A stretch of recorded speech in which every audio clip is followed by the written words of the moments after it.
Good afternoon, possibly good morning, depending on where you're listening to us from today. I want to welcome everyone to our webinar today. It's going to be the first in a couple of different ones we're going to do. This first one today, it's tax tips. If you look for over the next few weeks or so, we'll have a few more webinars with this same kind of title and playing off the tax deadline coming up here in April. But today is going to be titled Tax Day Prep Strategies for Real Estate Investors. And we have a guest speaker coming on today, a CPA here in the Tampa Bay area, going to share a lot of tax strategies for real estate investors and real estate professionals in particular. Now, if you have any questions as we go along the presentation today, there's a question box on your screen. Please just type that question into the box. We'll make sure we get to those. Hopefully, we'll have enough time for everyone's questions by the end of the presentation. So get your questions typed in that box. As we go along, we'll see if our guest panelists can answer those questions for us today as well. My name is Scott Maurer. I'm the Director of Business Development for Advanta IRA. I've been with the company for a number of years now. I'm also a licensed attorney, although I don't do any legal work for Advanta clients, or certainly any work for the clients and their IRA accounts that we administer here at Advanta IRA. And a quick disclaimer, we don't provide at Advanta IRA, we do not provide any legal, tax, or investment advice. And we certainly don't endorse any particular investments or any products that people are looking to invest into. The information that we share is usually for educational purposes only. So we do encourage you to consult with your own attorney, accountant, or financial advisors before entering into a type of investment. Now, today's presentation, we have brought on a CPA, someone who can talk to us and give someone who is able to dispense tax advice, maybe not on the webinar today specifically to any individuals, but going over a number of topics. So if you have any questions from a legal or tax perspective, certainly reach out to us at Advanta. We can get those referrals to you to help you get your questions answered. If you're not familiar with Advanta IRA, we've been in the industry almost 20 years now. And the only thing we do at Advanta is administer self-directed retirement accounts. We act as an administrator for people looking to invest in alternative assets inside their IRAs and their old 401k accounts. We currently have over $1.3 billion in assets under management.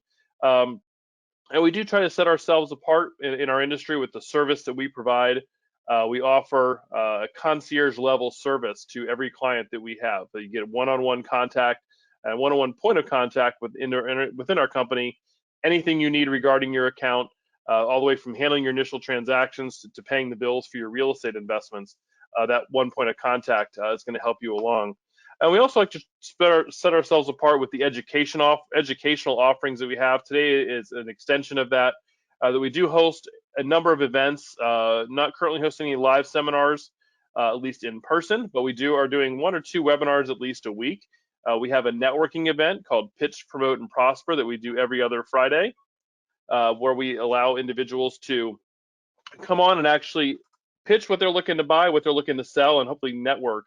It's something we started last year, about last June, I think, or so is when we got it started. Been a very successful event. So if you need more education on self-directed IRAs, certainly attend our live events. You can visit our video library as well. This event that we're doing today, and all of our webinars typically are recorded and placed on our Advanta channel on YouTube. So if you ever miss a webinar, whether you'd like to go back and re-listen to parts of this one today, or you miss a different presentation that we've done, certainly go to our video library and you'll be able to catch all of those on our YouTube page. If you haven't heard of self-directed IRAs, it's not uncommon that a lot of people, this is something that's very new to them and they wonder why they haven't heard about this in the past. And simply the reason why it's not as well known as it should be is that most IRAs, most 401k accounts that people have are administered by banks and brokerage firms who offer you limited investment products. So IRS regulations allow for a very broad range of investment choices. The number one, obviously, category is being real estate that we see. And that's what we're going to be touching on a lot today, and some of the tax strategies involved with being a real estate investor. But it's important to understand that you do have other choices beyond what a bank or a brokerage firm is going to offer you. Currently, the numbers out there, anywhere between about 4 or 5% of retirement accounts are self-directed. So that's obviously quite a number of people in this country who are not self-directing, mainly because, as some of you may know, they haven't heard about it. It's something that they just haven't been presented with, haven't had the opportunity yet to explore. As far as the accounts that can be self-directed, any type of IRA account, whether it's a traditional or Roth account, if you're a small business owner and you have a SEP or a simple IRA, you can certainly self-direct those.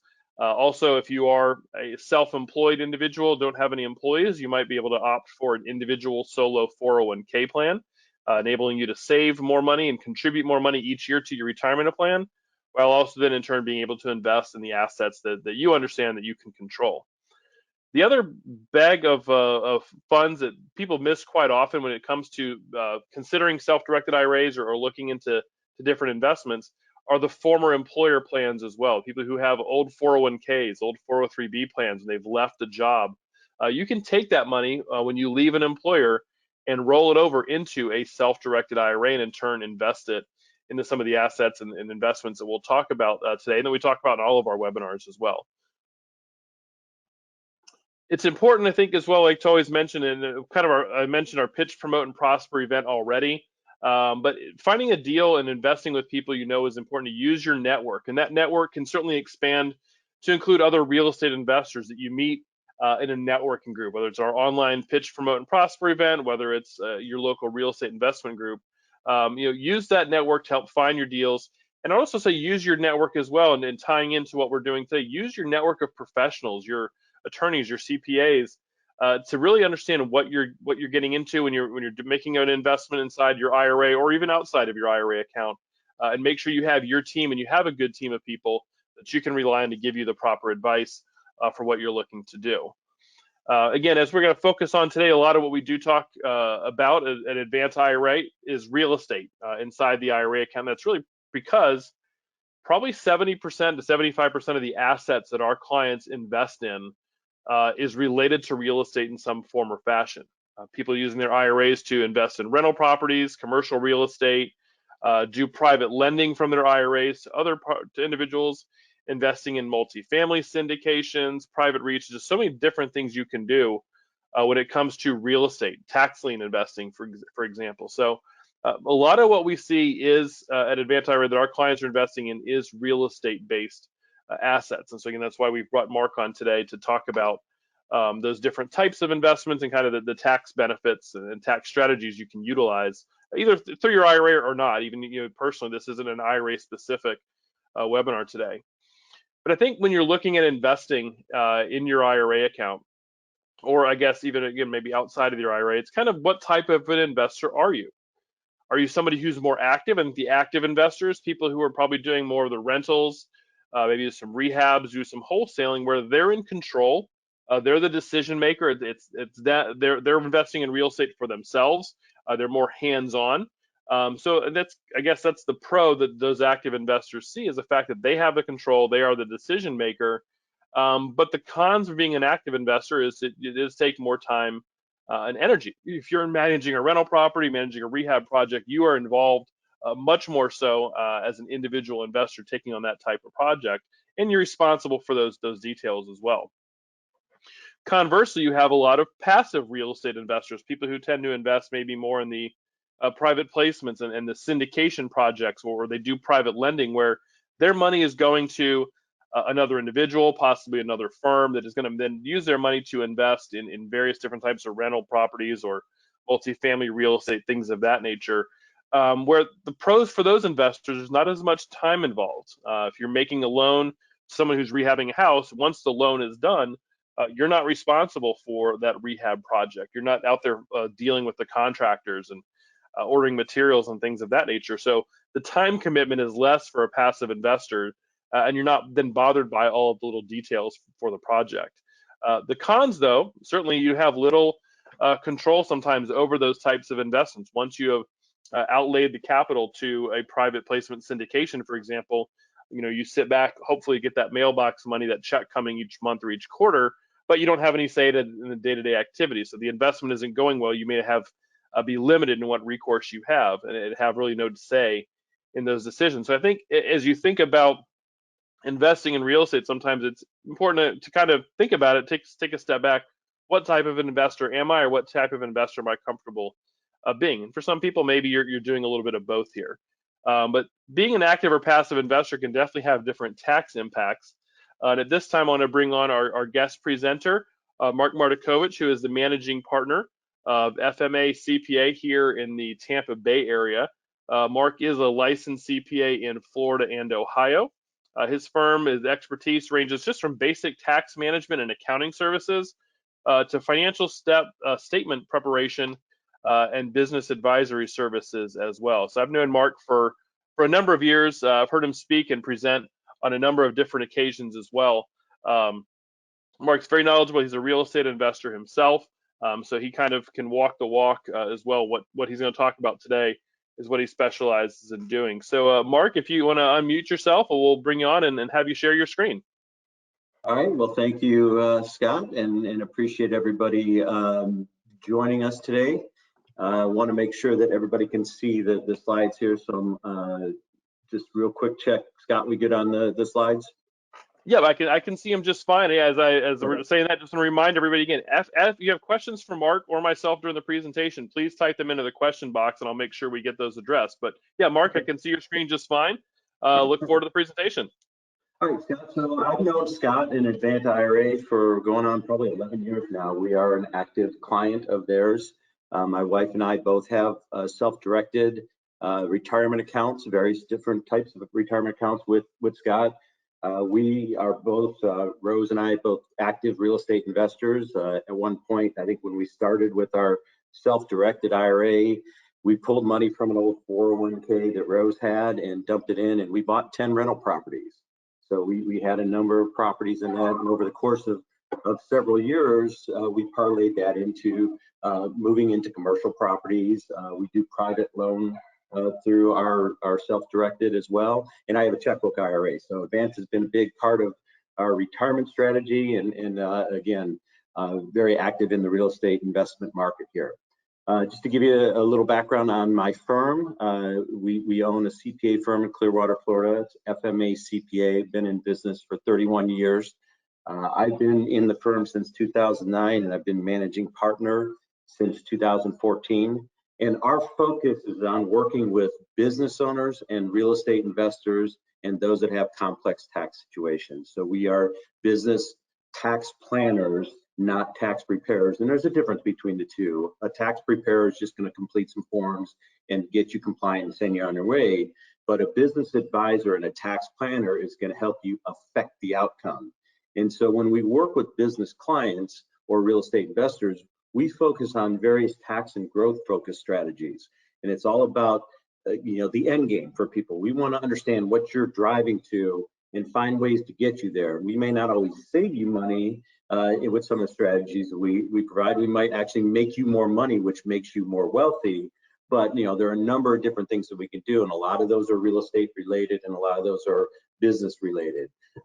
One of the financial advisors I work with, they're a business financial advisor, and they deal with all the investment products that are out there from various stock and various funds.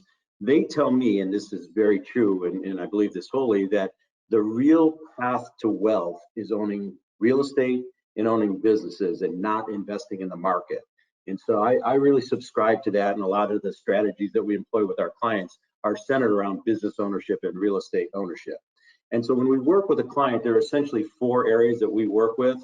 The first is the tax and the compliance work. So yes, that stuff has to happen every year. Tax returns need to be filed. You might need accounting. You might need bookkeeping help. That's the basic blocking and tackling of a CPA firm, and that's where most CPA firms stop.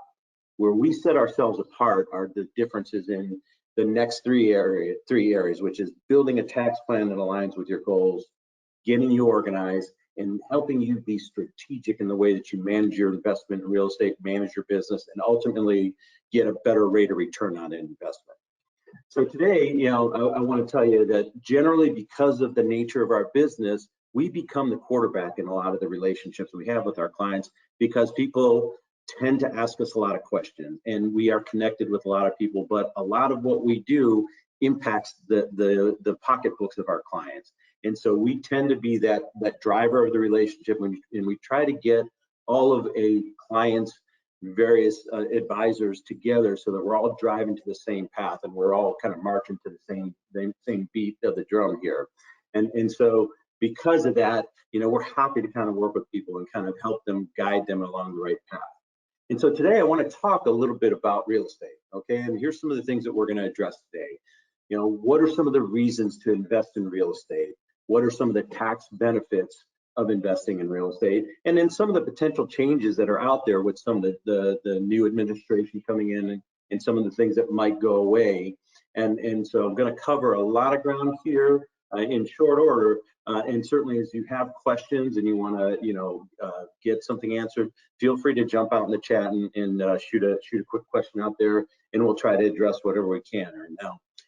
Today, I'm going to talk about tax benefits of real estate investing. And so a good part of the focus is going to be real estate investing outside of a retirement account.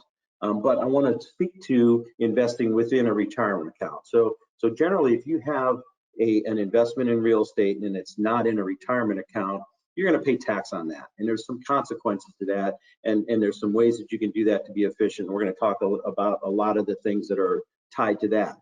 But when you can invest real estate within a retirement account, you're basically kind of doing a tax deferment, or not a tax avoidance strategy, but it's a strategy that will have you pay tax in the future once you pull the money out. And so there's a very important distinction between, tax strategies within a retirement account and outside a retirement account. But I want you to understand, what it would look like if you did not invest inside of a retirement account. Okay, so we're going to talk about some of the tax benefits tied to real estate investing. But first, I want to kind of set the framework. Why do people invest in real estate? Well, real estate over time has been a very good performer relative to the stock market. If you go back from 2001 through 2016, the rate of return on real estate has nearly doubled that of the market. Now, the market's gone crazy in the last few months or few years, and so it's kind of hard to really capture some of that. But I think there are a lot of people that might be on this call that are invested in the market that are a little squirrely about it. We don't know when that cliff is when it's gonna get, or when we're gonna get to that cliff, but we feel like things are overinflated. And so consequently, we look to things like real estate, which have been very consistent over the years. Real estate is generally considered a really good hedge against inflation because it naturally kind of reacts in proportion to the way inflation goes. So rents and prices go up when inflation goes up. And if you look at the chart at the bottom of this page here, you can see since 1963, the average sales of the price of houses sold in the US has gone consistently up. So of course, there's been that little dip in the downturn here, but over time, real estate generally is going to outperform on a consistent basis the market. And there's ways to capture good rates of return by investing in real estate. So some of the other reasons to invest in real estate is proper leverage. Okay, so I'm formerly a banker. I was a commercial banker for 10 years, and I used to give loans to people to buy real estate, either investment property or commercial property. And the beauty of leverage, and I'm going to say proper leverage is important, because what leverage is the amount of money that you use that is not yours. It's other people's money. And so when you leverage a property, you can buy assets with a percentage down. You don't have to pay for the whole asset. You get somebody else to finance part of that. And so you get a bank to come along with you.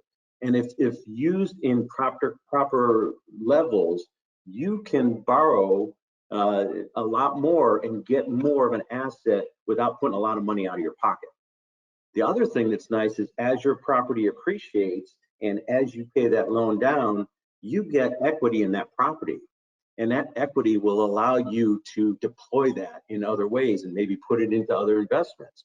So you can borrow that money against your property without paying tax against it and put it into other properties. So it allows you to build wealth and have what we call a multiplier effect. You can increase the value of your portfolio very quickly if you use leverage properly. Another good reason to invest in real estate is cash flow. Okay, so if you're investing in the market, the only way you're getting cash flow is when you sell stocks or if you get a dividend producing stock. With real estate, you get a very predictable revenue stream if you're doing rental properties specifically, and that rental income will help you pay for that investment in that property. So you can leverage that rental income to pay down the mortgage and get that cash flow, and it's very predictable and very consistent. And then over time, as you're paying that mortgage down, your cash flow becomes greater, especially if you do some things like refinancing the property or doing some other things with it. You can have better cash flow and improve your situation. And the beauty of of the way real estate is handled from a tax standpoint is generally on paper, real estate loses money because you're allowed to write off the cost of the purchase of that property over time. That's called depreciation. And we'll talk about that in a little bit here. But from a tax standpoint, generally real estate's going to have your rental income, you're going to have your expenses, and then you're going to have this depreciation that will allow you to write off the purchase price over time of that property. And so it's going to help you get even more cash flow because you're not paying as much tax on that income that you're getting. The other thing that happens is that you get to diversify your portfolio. So real estate has a very low correlation with other major asset classes, and it lowers the volatility that you might have in a portfolio that might otherwise consist of stocks that are very volatile at this point, both up and down. So real estate helps you diversify and do a number of things here. So what are some of the tax advantages of real estate? And I'm going to go into detail on all of these here, but real estate, as Scott mentioned, passive income. Okay, if you own rental properties and you're not doing the flips and the rehabs, then you have that steady stream of income. We'll talk about that. When you own real estate, you also get some deductions that you can write off against that income. And again, those are expenses that you pay to maintain that property, and we'll go into some of those as well. Depreciation. So for those of you that are familiar with real estate investment, you get to write off the cost of that property over time. So that investment you make in the property, it reduces the income that you have on that property, and over time, it helps cover the cost of that. The money that you make on real estate when you sell a property is what we call capital gains. And the capital gains are subject to different tax rates currently, and we'll talk about some of those in a bit, and the various rates that are available on a capital gain transaction. And then I want to get into some tax deferred and some tax-free exchange strategies that are out there and talk about what they do. Okay, so passive income. So when you have real estate, unlike owning a business that operates, like if you own a restaurant or a CPA firm or a hotel, not a hotel, but a property a business that has active involvement, you have to be involved quite a bit. And if you take a salary from that, you have to pay what's called self-employment taxes. So that's the Social Security and Medicare taxes. In a normal circumstance, when you work for a company and you get a W-2, the employer pays half of those Social Security taxes, and the employee pays half of those Social Security taxes. It's 7.65% on each side, so a total of 15.3%. When you have active income, you have to pay those taxes, and it becomes pretty expensive. When you own real estate's not subject to those Social Security and Medicare taxes, so you don't pay that extra 15.3% tax on there in addition to any income that you have from that property. So that's a significant savings for what we call mailbox money. Rent that comes in and income that you have, you don't have to pay that 15.3% on there. And the other thing is, when you have rental properties, you don't have to continuously work for it. You don't have to go to work every day, 9 to 5, punch time clock, and do active work for that. You can have that property that you own generate that cash flow for you, and generate that mailbox money, if you will. And you don't have to necessarily put out as much effort for it. So that's passive income. That's money that's going to come to you just by virtue of what you own. With the recent tax changes from a couple of years ago, if you qualify as a real estate investor or a real estate professional, you might qualify for now a 25% qualified business income deduction.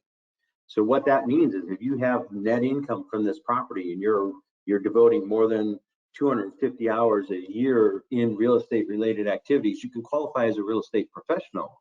And then you only get taxed on 80% of that income because you get a 20% deduction on that as part of the Tax Cuts and Jobs Act. So that's an additional benefit that was recently instituted for real estate investors. And that was with the last tax changes a couple of years ago. So I want to talk a little bit about deductions, and this is generally going to be on property that you manage as a real estate investor. So you get to deduct those expenses that are ordinary and necessary for managing, conserving, and maintaining that property. So things like property tax, insurance, mortgage interest, any property management fees that you pay to people to manage your properties, repairs, capital improvements, maintenance, advertising those properties. There are a number of expenses that go hand in hand with owning and operating rental property. Those are all valid deductions. You can even deduct mileage in some cases. So there's lots of things that you can do. And so our job as CPAs and tax planners is to educate our clients on those various deductions that are afforded you, because if you can deduct something against the property income, you're going to reduce your net profit, and again, reduce your income tax because you're going to have less income. So deductions are a really big thing, and this is kind of the space that we live in as tax planners. We teach you all the things you can do. Hey, Mark, sorry, I had a question. I know you're still talking about the deductions aspect of it, but and certainly go on. But are there things you've seen people try to come to you and want to deduct that, or something commonly that people think is a good deduction, but really in all actuality is something you really can't take as a deduction? Well, so I mentioned mileage, Scott. That's one that really is one that gets a lot of scrutiny, and I see abused at times. People will deduct mileage for trips that really aren't related to managing the property. So that's one you have to be careful. It's also one that you have to deduct. Another one that I see very frequently are meals. Okay, so meals as a deduction for the business are legitimate if you have an operating entity and you're going and taking a client, taking a prospect, or maybe a referral source out and having a meal, talking about business. That is one deduction that's legitimate. Now, on real estate, I see a lot of people trying to deduct meals like, hey, they're going out to work on their property and they're going to be tied up all day and they go grab lunch by themselves. Well, that's not a valid deduction. You can't deduct the meals if you're just going by yourself. Now, if you are going and meeting with a realtor, for example, and you're going to be looking at properties and you buy lunch for the two of you, that's a valid deduction. Or if you're, with your favorite CPA and you're taking them out and you're doing some tax planning strategies and talking about those strategies, well, if the CPA doesn't pick it up and you pick it up, then you can deduct that. But you can't deduct meals in the normal course of real estate investing and property management, because they, generally people are not kind of conducting those planning or business type meetings during that. That's not to say you can't, but you have to be very careful. And that's one that's really kind of abused and overused. Okay. That's good. Yeah, great. Yeah, I had a question somebody asked on depreciation. I know you're going to touch on that in a minute, so I'll hold that one for a few minutes. Got it. I appreciate that. All right. So if you are in the business of investing in real estate, you generally will probably have an entity set up, and you can take deductions as a business for real estate related expenses. And so I've listed a number of those here. These would tend to be not necessarily specifically related to one property, but it might be related to the entirety of the activity that you have. So, advertising, lead generation, collateral, and signage. So if you're generating leads and you pay for a list, you're not necessarily going to attribute that to a specific property because you haven't gotten the property yet. You're trying to get some, but you can still deduct that activity against the general business operation of your real estate activity. Also legal and professional fees. So the fee that you pay your attorneys and your accountants to set up businesses or maintain the books for that, those are business expenses that are deductible as a business expense, along with all these other things, equipment, office space if you have it, cell phone, internet, PO box, some travel expenses. So if you're traveling out of the area, out of the state, and you're looking at properties for investment, you can deduct those expenses as well. Continuing education is a big one too. So if you're paying for seminars or you're doing some advancement of any of the licenses that you have, those are deductible expenses as well as part of a business activity. And again, we talked about meals. So now meals are deductible. Again, you have to have a specific business purpose. You have to be meeting with somebody that's a client, referral source, potential, investor or whatever. But, again, that's something you got to be careful with. So these are all things that you can deduct as a business and things that are out there, even though they may not be specifically related to a specific property that you have. So let's talk about depreciation. So for those of you that may not know or that don't really understand fully depreciation, when you buy a property, that property breaks down over time. And so the IRS recognizes that, and they allow you to write that purchase price of the property over time. So it's the cost of the property, not including land. So land doesn't depreciate. Land is land. It's always going to have the value, and you're not going to depreciate land. If anything, you hope it appreciates. On residential property, the time that the IRS allows you to write it off is over 29 or 27 and a half years.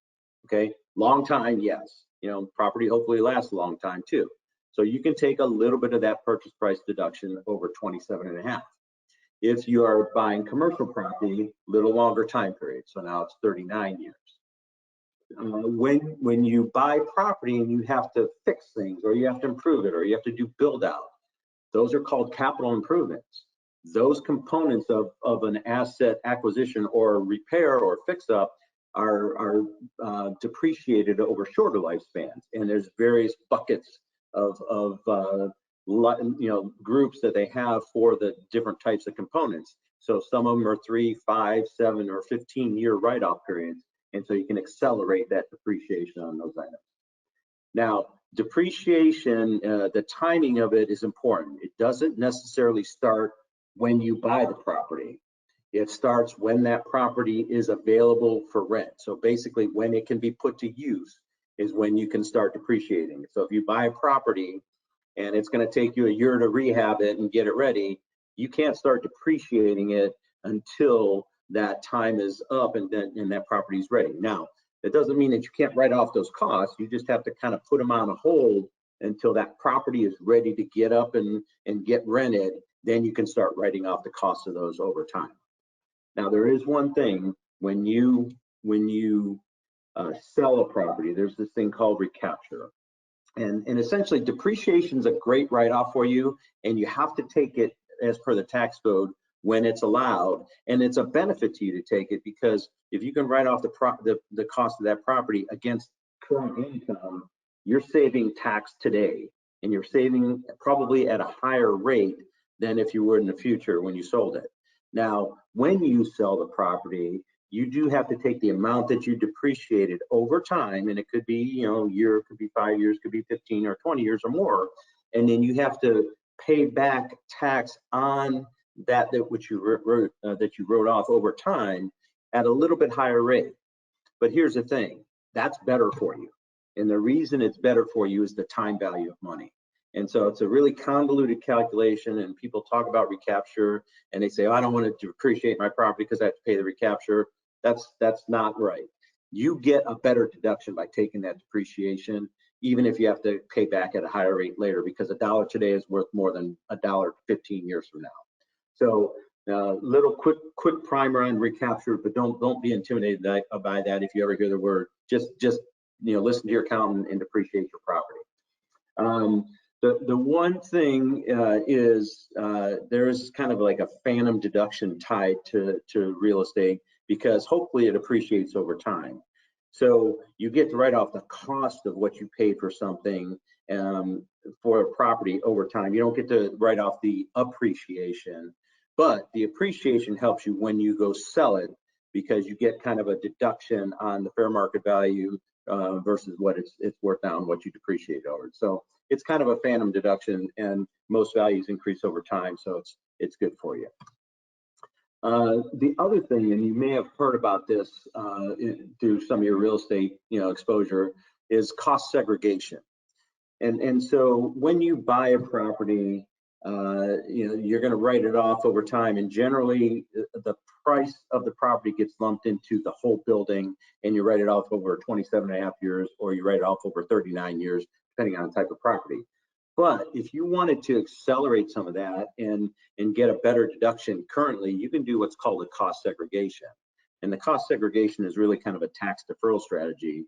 But what the cost seg allows you to do is take that building and strip it down into its component parts. So you can take the electrical fixtures and the wiring and break that out of the cost of the building. And if it's a commercial property, instead of writing that off over 39 years, you might be able to write that off over 15 years. So you get a bigger deduction earlier and write it off quicker. What this does is it helps increase your cash flow by reducing your taxes now. Gives you a bigger write-off. You know, if you get a bigger write-off, you're sheltering some of the income that you have currently. This cost segregation is available for purchases. If you're building, you know, any structure, you're doing renovations, you're doing expansions, that's available to you, and it's not a bad thing. They do an engineering study that breaks things down and allows you to write things off faster. Now, it's really only makes sense if that property is going to be profitable, or you have other real estate activity that's very profitable and you want to shelter some of the income for that. But that's something that you might want to talk to your accountant about if you're not doing it now and you have properties that are generally over $750,000 or more. Gives you that faster write-off. So Mark, yeah, if I just interrupt really quickly. Like I said, I had a question on depreciation. The question says there, and again, I want to make sure people know this too. Like, we don't want to get into too many individual circumstances that are too detailed, but I think this question might be general enough for you to answer some of it. But the individual's invested in a DST as a tenant in common, where they're getting a 1099 with rent and distributions. Their question is, how do they use depreciation to get further tax advantage? That's something they can still do as a tenant in common and getting that rent and distributions. So if they're getting a 1099, generally that the depreciation should be written off at the top level, and the 1099 could be a net of depreciation already. So I'd have to kind of look at the facts and the circumstances around that property. There's a good chance that could be written off before that 1099 is issued, but if not, then it's a tricky one. We have to kind of look at how that property is classified and what's being done at the top level. Okay, yeah. So for that individual, just reach out to Mark afterwards, and maybe person might need to also reach out to the DST and try to get some of that information too as well. So yeah, I would need more information on how the numbers flow on that, because I've seen it both ways. I've seen some where depreciation is taken at the the top level, sometimes where it's pushed down, but I'd have to kind of dig into the specifics on that. Okay. All right. Thanks. All right. Okay. All right. So I want to talk about capital gains. So capital gain basically is the net you get that's taxable on a real estate investment. So in order to come up with that net, it's very important for you to know what's called your basis. And so your basis is essentially that which you've invested in the property. So it includes your acquisition costs, any improvements that you made, and then it can be reduced by or increased by cost to purchase or sell the property. That basis is also then reduced by depreciation over time. So you buy a property for $100,000 all in, net of your cost to purchase, and then over time, let's just say for 5 years, you wrote off $20,000 of that in depreciation. Your basis on that property is $80,000, not the original 100, because you've taken some write-offs over time. And so when we as accountants and the IRS figures out how much money we should tax you on, we have to look at the amount of the proceeds you get in excess of the basis that you have on that, and then that amount is subject to capital gain tax. Now, capital gain taxes are favorable to real estate investors, especially if you own a property for more than 1 year. So the profit on the sale of that property, if you own it for long term, the tax rates could be 0 to 20 to 23% on that long-term investment, versus what you might make in your ordinary income, which is between 10 and 37%. So when you own a property for a year and a day and you sell it, you're subject to the long-term capital gain rates, which are much lower than what the short-term rates are, which are the short-term rates when you own it for 1 year or less are the same as whatever your tax rate is based on your other income that you have. And that could be between 10 and 37%. So very important when you buy real estate to have a strategy and know what that exit strategy is. If this is going to be a property that highly appreciates or that you're going to write off a lot, you want to make sure you try to get into the long-term rates, because the rates are a lot lower if you hold it for that longer period of time. And then again, as I mentioned, when you sell it, anything you depreciated is subject to a recapture rate, which is up to 25%. So there's a kind of a complex calculation, but essentially think long-term, think 0 to 20%, and 20% is only at the very highest tax level. In most cases, most people pay capital gain rates right now at 15% for long-term. So 15% versus 20 to 30%, big savings there. Okay. The other thing that's important to note is if you have a primary residence that you convert to rental property and you make it a rental, you can still get the primary residence exclusion, which for an individual is $250,000 of gain, and for a married couple is $500,000 if you have used that property in 2 out of the last 5 years. So if you own a property and you move out, but you convert it to a rental, as long as within the last 5 years, you personally used it as a primary residence, you still are subject to that exclusion, and you can exclude a big chunk of money on those capital gains. So I want to talk a little bit about tax deferral strategies and some other tax-free strategies. So a number of you out there in the real estate investors are probably familiar with a 1031 exchange. So basically a 1031 exchange is, and they call it a 1031 because that's the IRS code number. Essentially, when you own a property and you want to sell it, you have an opportunity to essentially swap that property for a new one. And instead of paying capital gains on the profit from that sale, you can defer that until you sell the second property. And so you can do this in total or you can do it in partial. So let's just say you have a property that's going to net you a gain of $100,000 and you want to parlay that into another property. Well, you have certain time constraints, but if you identify that property and execute that transaction and do this through a 1031 exchange intermediary, you can take that gain that you might have had on that property and delay it and just move that basis over to the new property you have, and then you don't have to worry about capital gains until you sell that second property. So it's a full or partial swap of one property for the next. It defers capital gains until the last property is sold. And then when you sell that last property, if you're not going to do any more real estate investment, then it's time to pay the piper, and you got to figure out what your gain is, and then you deal with it at that point. So that's a tax deferral strategy. So Scott and Advanta talk about retirement account investing. That right there, if you put property into a retirement account and you invest in real estate and you have your activity in there, the activity while it's making money is not taxed to you. Okay, so that's a tax-free strategy. It's really a tax-free strategy with a tax deferral at the back end. You don't pay the taxes until you start pulling money out of that retirement account, but you're not getting taxed on that real estate activity. It's just building value, hopefully building value in your various accounts that you have. The retirement accounts, and Scott mentioned this on his opening slide, there's a number of different ones where you can do investing in real estate. Pre-tax, you got IRAs, you got 401ks, you got simples, and then you also have after-tax opportunities with respect to Roth. And so generally, I have both. I have a pre-tax and an after-tax one. And generally, if you're able to, and you know that you're going to make a high rate of return on a real estate investment, I would really consider a Roth account, because Roth accounts grow tax-free. So whenever you make money in a Roth, the earnings on that account are not taxed when you pull it out. So it's a really good strategy, and talk to Advan about how you could set that up. But those are really good strategies for tax deferral and tax-free opportunities.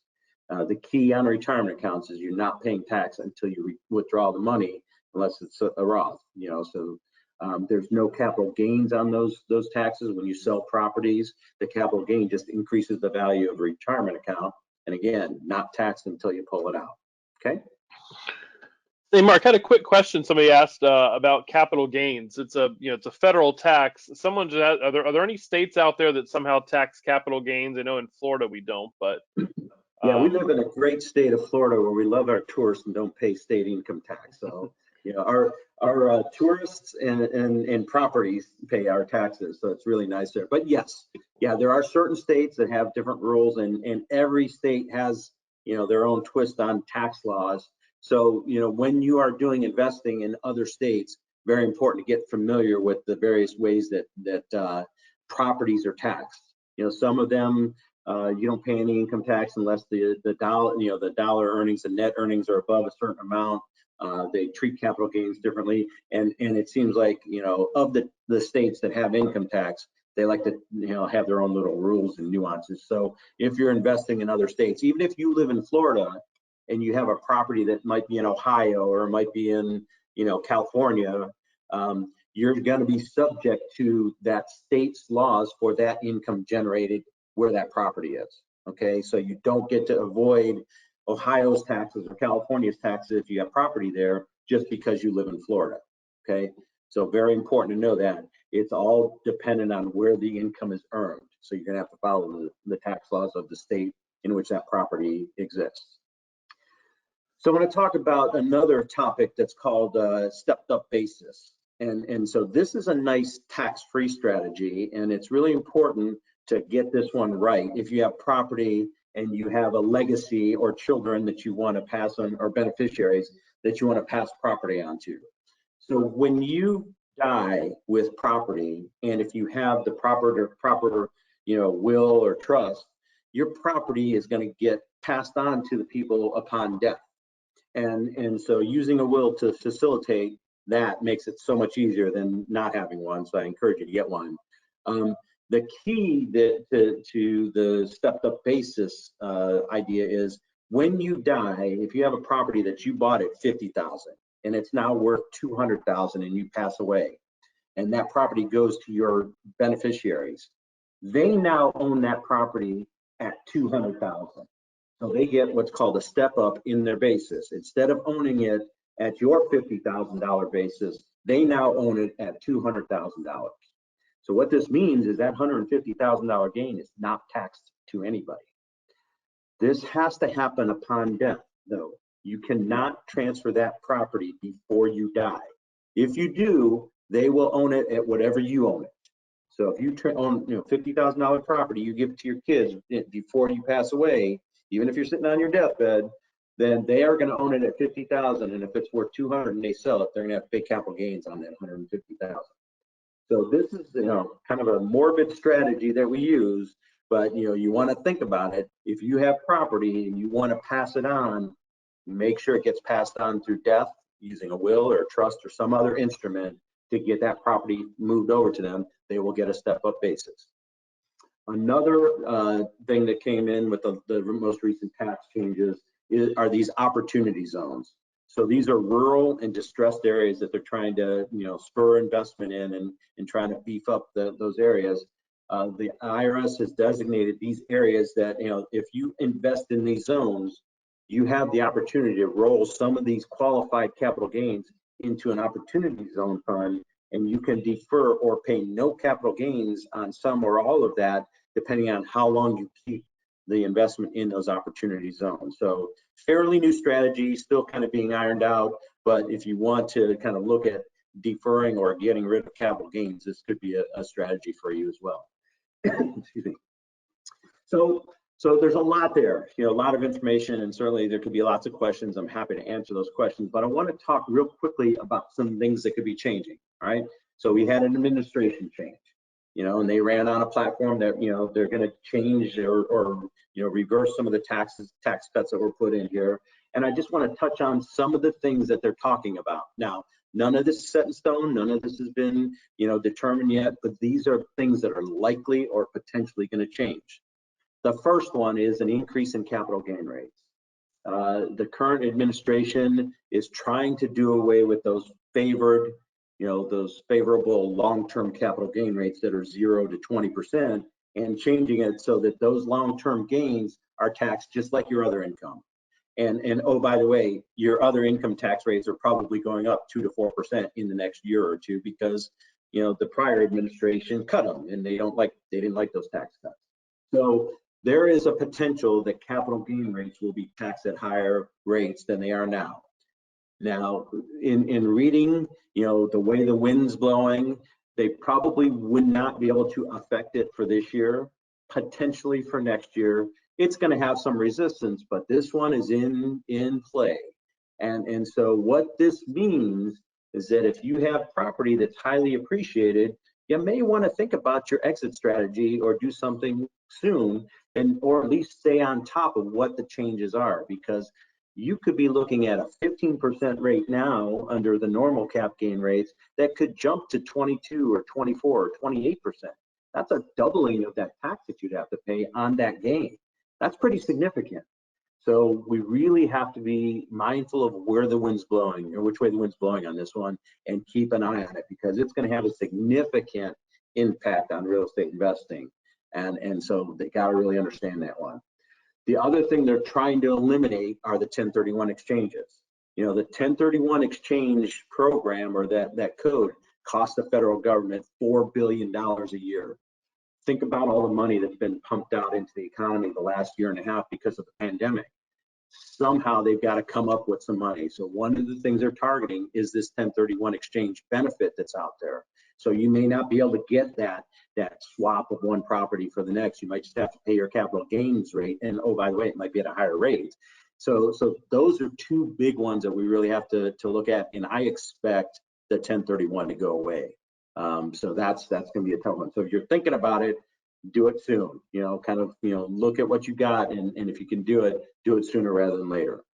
The other thing that's in play and probably likely to go away is that step up in basis that we talked about. So that passing on of the property where they now own it at fair market value instead of what you own it. That's, you know, you think about the potential gains that are eliminated in that. That's another source of income. They're going to be looking for ways to get income back because they're putting a lot of money out there. The other thing is tax bracket buckets. So they're going to raise the rates, but they're also going to probably lower the break points at each of the rates. So we have what's called a graduated tax system here, where you pay 0% on the first X amount of dollars, and 10% on the next, and then 12, and it's a, you know, graduated. Those break points are probably going to be reduced. So you're going to be paying the higher rates quicker based on your income. The last thing that's been talked about, although it hasn't been really talked about a lot because a lot of businesses need help right now, is the phasing out of that 20% qualified business income deduction. You know, that's a nice benefit that small business owners got to try to spur the economy.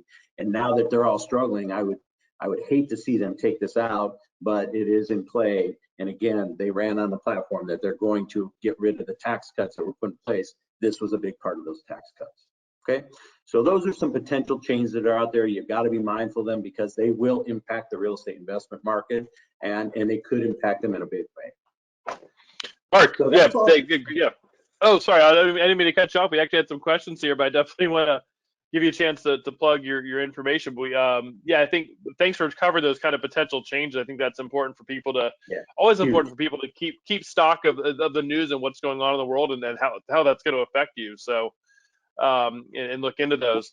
Did have a number of questions. If you have it, we have just a few minutes here before we're done.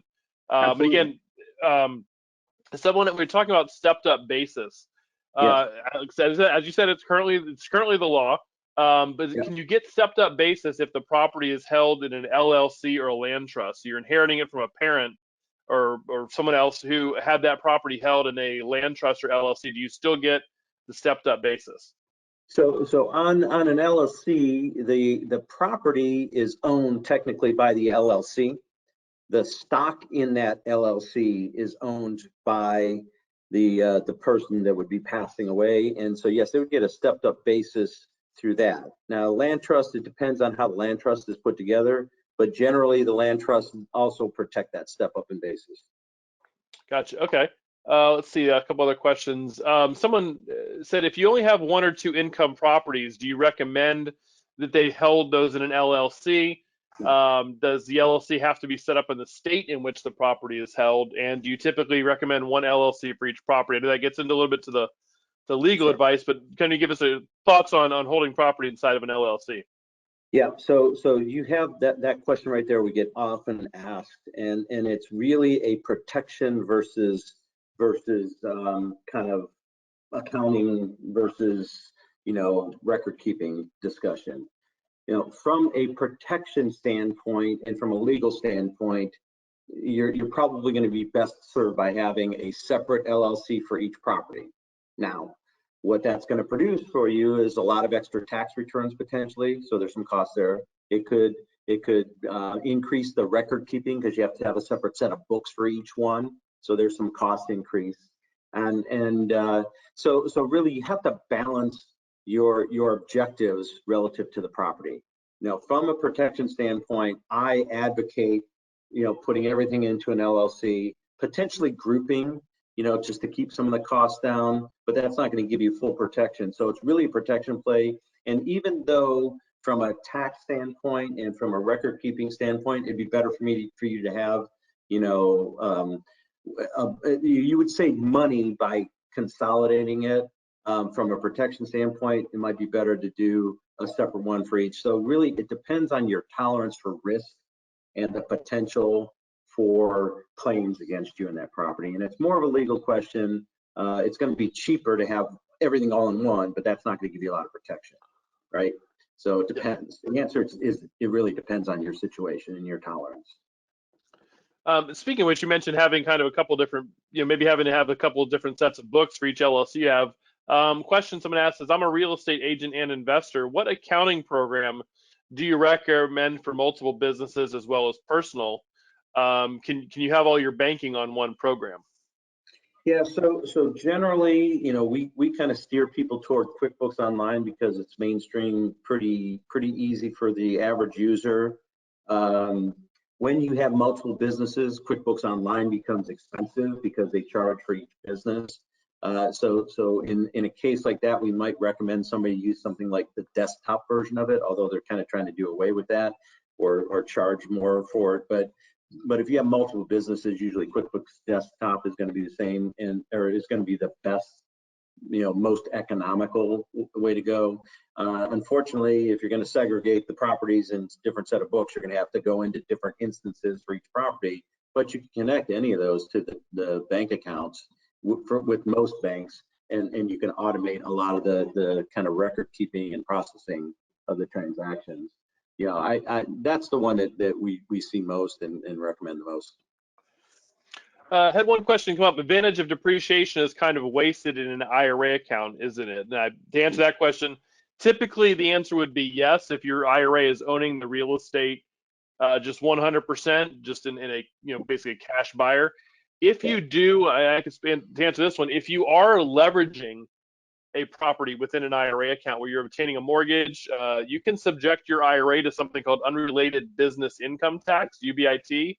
And in that case, you can use depreciation to limit the UBIT tax to an IRA account. But to answer the question, if it is a cash deal, depreciation does not factor into the IRA itself. Right. And you're right. The depreciation is lost within an IRA, but you also get tax-free growth. Exactly. So we're almost out of time here. Let's see, one more question. If you have money in a stock, you can invest it in opportunity zones and not pay capital gains. As a question, that means if you have money in the stock and you sell it, and you take the cash to invest in opportunity zone, do you not pay capital gains in that scenario? No, you can, if you sell a business, sell other appreciated assets, so not limiting to stock, it could be appreciated assets. You can take those capital gains and parlay it into an opportunity zone and take advantage of those cap gain savings. Yep. Other question, somebody said, should I have my living trust be the owner for my real estate LLC if I am the sole owner of the LLC? I think that's probably more of a legal question to ask an attorney to someone to get that answer. So I would consult a real estate attorney for the answer to that one. Someone asked, can you pass real estate on via a POD or payable on death? I don't believe that you can. Again, that's a question for a real estate attorney. The best way to pass real estate on, whether that is via will, via a trust, setting up maybe an LLC, there's different ways you could certainly do that. And then Mark, the last question, I'll let you certainly give your information out. This person asked, are you currently accepting new clients for 2020 tax year filings? Just somebody happened to ask. That was a good one to end on. Yes, we absolutely are. Yes, we're in the throes of our tax season, but my role within the firm is business development and new client acquisition. So I'm always willing to talk to people that want help, and we are actively looking to grow the client base. Real estate investors, business owners, are prime candidates for us. And so my contact information is on the screen, my email address and my phone number. Feel free to reach out, and I'll send you a link to my calendaring program if you want to get in and have a consultation. I do an initial consultation, and there's no charge for that, just to assess, what it is you have and how I can help you. Yeah, and I think Mark, a couple of people had asked for a copy of the slides. So surely, if you want a copy of Mark's slides, or he's willing to hand them out, just Yeah, email them there. Yep. yep. I can do that, or Scott, I can cut you a copy on PDF, and you can send out to anybody that's interested as well. So I'll do both. Okay. Yeah, Mark, that would be great. I want to thank you again for coming on today. Appreciate your time. Great information. So thank you very much for sharing that with us. We'll hopefully maybe look to have Mark back. Maybe have you on again later in the year as it gets towards after that second tax deadline in October. Yeah. Things for people to think about too. Yeah, I'd love to come back, and I really appreciate everything you do for us, Scott, and your team is awesome, and always served us well. All right. Again, thanks everybody for attending today. If you were listening to one of the recordings, certainly reach out to Mark or myself as well with any questions you have on IRAs or just tax advantages in investing in real estate. So again, thank you everybody for attending, and we'll look forward to seeing you in our next webinar.